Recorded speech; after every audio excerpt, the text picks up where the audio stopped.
este bello espacio, este bello momento, y la primera vez que se hace, espero que esto continúe y quede marcado este concierto de guitarra peruana o de guitarra en Huanta.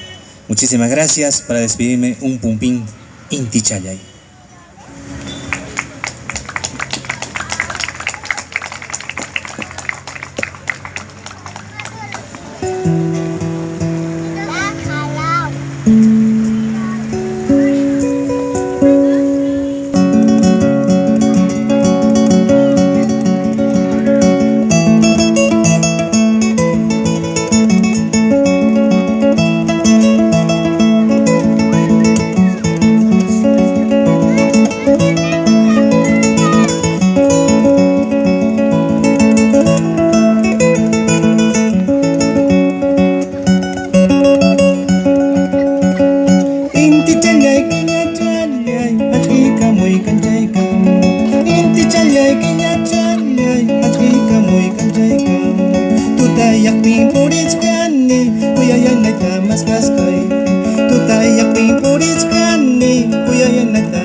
Sabe llorar, sabe tocar, sabe romper corazón. Sabe llorar, sabe tocar, sabe romper corazón.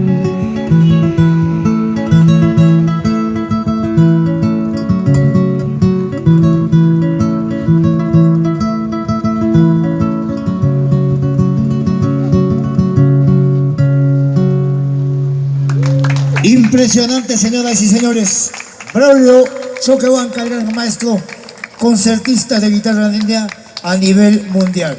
Por lo tanto, vengan esas palmas una vez más y el agradecimiento inmenso a don